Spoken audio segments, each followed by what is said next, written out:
Table etiquette can make or break any business, formal, or social dinner. Table manners play an important part in making a favorable impression. I'll be telling you how to use your napkin, when to start eating, how to use silverware, and some extra rules to follow at a dinner party.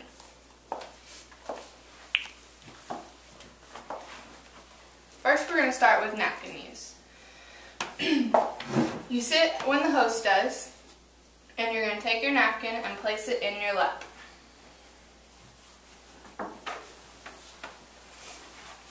Your napkin stays in your lap throughout the whole dinner. You don't start eating until the host does. And then when you're finished at the end of the meal, your napkin goes loosely on the table, not on their plate and not in the chair. Silverware use. At a big fancy dinner, you're normally going to have your salad fork, your dinner fork, and then your dessert fork, your soup spoon, your teaspoon, and then your knife. And you're going to always start furthest away from your plate and work your way in. When you're cutting something, your knife goes in your right hand and your fork is in the left, and you're only cutting enough for the next mouthful that you can fit, and then you lay your knife on the edge of your plate with the blades facing in and switch your fork from your right hand or from your left hand to your right hand. After you use one of your utensils, it is never allowed to touch the table. It always rests on the side of your plate.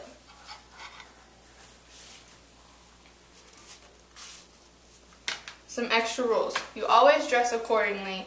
If it's a big ballroom type dinner, you wear a ballroom dress, and men would wear a suit and tie or a tuxedo, or if it's just a casual dinner, you can come in slacks and a button-up shirt or a polo or a cute summer dress or something like that. Always arrive early and be at least 10 minutes early because that's polite to your host. And you're always going to wait to be seated. If there's not seating cards, wait until your host tells you where to go. At the end of the dinner, if you get served tea or coffee, that's normally your cue that you're allowed to leave. If the food is not already on the plate when you are seated, the food's going to be served from your left and the dishes are going to be taken away on your right side. Anytime you have to pass food, if I was to ask somebody to pass me bread and butter from the other end of the table, you don't pass it just across the table or to the left, you always pass your food to the right. Never talk with your mouth full. That's a big no-no in etiquette. Always taste your food before you season it or salt or pepper it, because the host worked really hard on preparing the food and you don't want to ruin it by adding too much.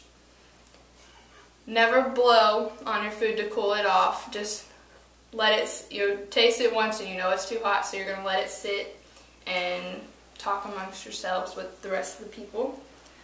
Always scoop your food away, because that prevents spilling into your lap. Only cut enough food for your next bite, with probably about 2 or 3 little pieces. And always attempt a small amount of everything that the host prepared, because some hosts find that rude. Do not play with your food, and never talk to somebody with silverware in your hand. Always place it on the edge of your plate. Try and pace your eating so that you're not the first one done and you're not completely finished when everybody else is only halfway finished. Never put your elbows on the table, and your left hand should be in your lap unless you're using it, or unless you're left-handed, then your right hand should be in your lap.